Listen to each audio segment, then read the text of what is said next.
Imagine waking up in a world without electricity, without running water, without any of the conveniences you take for granted every single day. No smartphones to check, no coffee machines to brew your morning caffeine, no cars to drive to work. Now imagine that world is not some distant primitive past, but one of the most culturally vibrant periods in human history. Welcome to 1600s England, a century that would witness revolution, rebirth, and transformation on a scale that would echo through the ages. 400 years ago, the streets of London pulsed with life. Nearly 200,000 souls crowded into a city barely 5 square miles, where the Thames River served as both highway and sewer, where Shakespeare's plays still drew crowds to packed theatres, and where your social status could be determined at a glance by the fabric of your clothes. This was a world balanced precariously between medieval darkness and modern enlightenment, between superstition and science, between absolute monarchy and the seeds of democracy. If you were transported back to 1600s England, you would find yourself in a society almost unrecognizable yet strangely familiar. The English language you speak today was being shaped by poets and playwrights. The political systems we know were being forged in blood and revolution.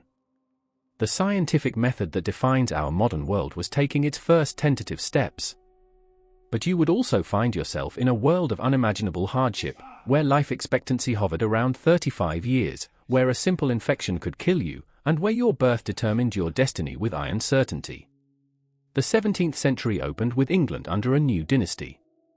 When Queen Elizabeth I died in 1603 without an heir, the Tudor age ended and the Stuart era began. King James I, already ruling Scotland as James VI, united the crowns and brought with him grand visions of absolute monarchy and divine right. James believed he answered to God alone, not to Parliament, not to the people. This fundamental disagreement about where power truly resided would define the century and eventually explode into civil war. James I was a complex figure, learned and intelligent, yet suspicious and awkward. He commissioned the King James Bible in 1611, a translation that would become the most influential book in the English language. He survived the gunpowder plot of 1605, when Catholic conspirators tried to blow up Parliament with him inside. He pursued peace with Spain, ending decades of conflict, but struggled constantly with a parliament that controlled taxation and grew increasingly resistant to royal demands. London in the early 1600s was a city of contradictions. The wealthy lived in timber-framed mansions with glass windows, a luxury that marked status as clearly as any title. The poor crowded into tenements where entire families shared single rooms. The city had no organized sanitation system. Human waste was thrown into streets or the Thames. Rats thrived. Disease was constant. Yet this same city produced some of humanity's greatest art and literature. The social pyramid was rigid and clearly defined. At the top sat the monarch, believed to rule by divine appointment. Below came the nobility, perhaps 50 families who owned vast estates and held hereditary titles.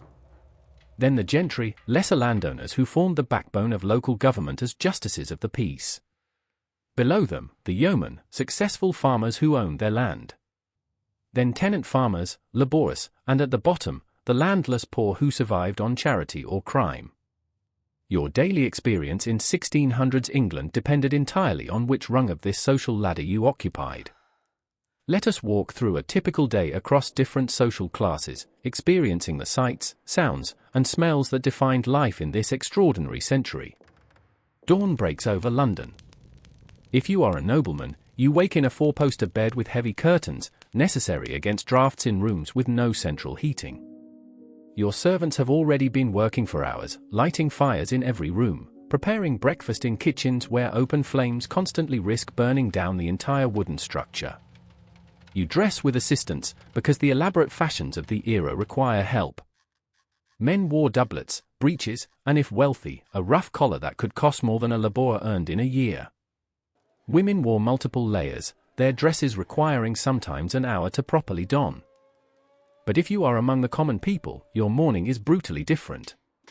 You wake on a straw mattress shared with your entire family, in a one-room dwelling where cooking, eating, and sleeping all happen in the same space. You have perhaps 2 sets of clothes total. You break your fast on bread, cheese, and weak beer because water is too dangerous to drink in cities where it mixes with sewage. You work from dawn to dusk 6 days a week, and Sunday brings mandatory church attendance where absence is noted and punished. The streets of London assaulted every sense. The smell hit first, an overwhelming mixture of human waste, animal dung from thousands of horses, rotting food, industrial pollutants from tanneries and dye works, and wood smoke from thousands of fires. The Thames, the city's main artery, served simultaneously as water source, sewer, and cemetery. Bodies of executed criminals hung in cages at major intersections as warnings. Severed heads decorated London Bridge. Yet amid this squalor, remarkable beauty existed. St. Paul's Cathedral dominated the skyline, though not yet the Baroque masterpiece we know today. The old Gothic structure still stood, surviving the Great Fire by only decades. Around it clustered bookshops where the latest plays and pamphlets could be purchased for a penny. The Royal Exchange buzzed with merchants trading goods from around the world. Tobacco from the new American colonies, spices from the East Indies, cloth from Flanders, all changed hands in this commercial hub. Entertainment options varied by class but existed for all. The wealthy attended masques at court, elaborate spectacles combining drama, music, and dance that could cost thousands of pounds to produce. They hunted on private estates, gambled at cards, and competed in courtly love games that were half flirtation, half political maneuvering. The middle classes attended theatres, where for a penny you could stand in the yard, or for sixpence get a seat in the galleries. Shakespeare's Globe Theatre could hold 3,000 spectators. Plays ran in the afternoon because there was no adequate lighting for evening performances. Common people found their entertainment in taverns, which served as social centres for entire neighbourhoods. Here men, and it was almost exclusively men, drank ale, played dice, heard news and gossip, and occasionally hired themselves out for work. Bear-baiting and cockfighting drew huge crowds. Public executions at Tyburn were treated as festivals, with vendors selling food and drink to spectators who came to watch criminals hang. Food defined class as clearly as clothing. The wealthy ate meat daily, multiple courses featuring beef, pork, venison, and elaborate fowl prepared by skilled cooks. They used expensive spices to flavor dishes and demonstrate wealth. They ate from pewter or even silver plates, using the newly fashionable fork alongside their knives.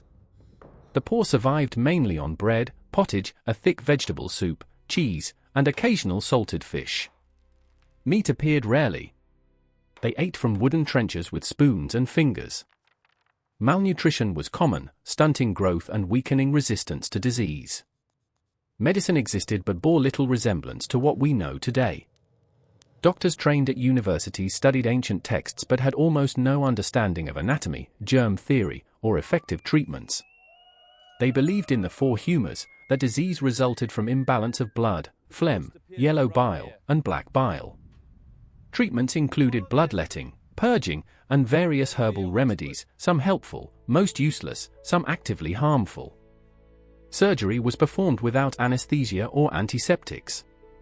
Barber surgeons, who also cut hair, performed most operations. Survival rates were grim. Yet this was also an age of remarkable intellectual ferment. Francis Bacon was developing the scientific method.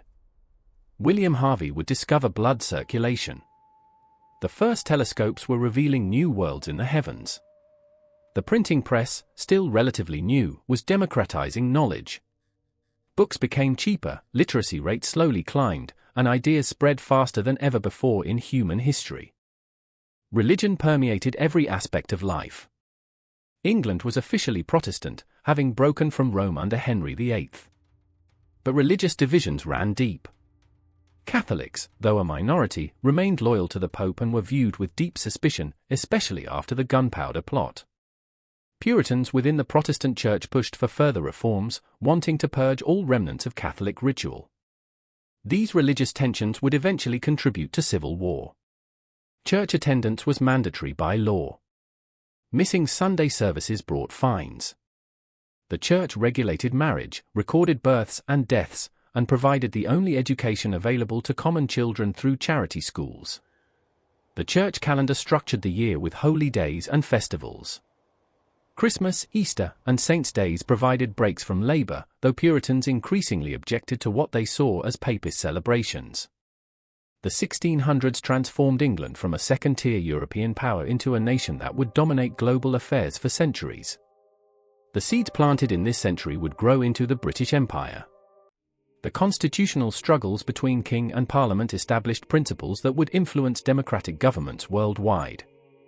The scientific revolution begun here would accelerate into the Enlightenment.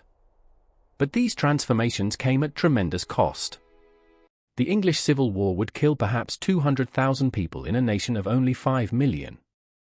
Charles I would be executed in 1649, shocking all of Europe.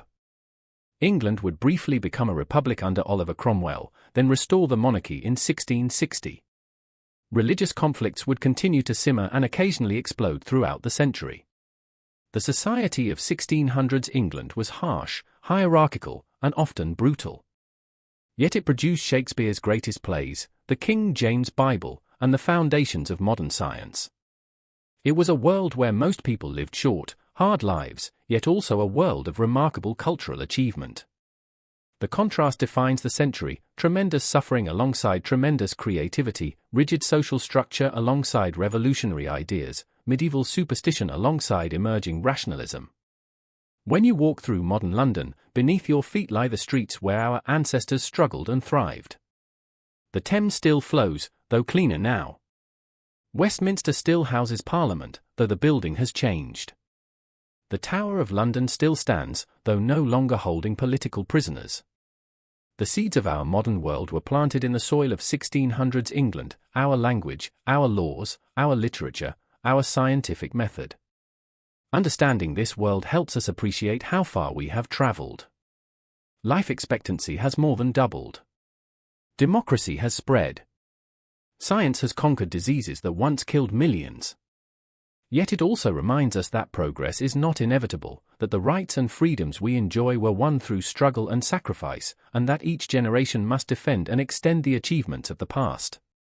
The people of 1600s England lived in a world we can barely imagine, yet they were fundamentally like us, seeking happiness, fearing death, loving their families, and trying to make sense of a complex and often frightening world.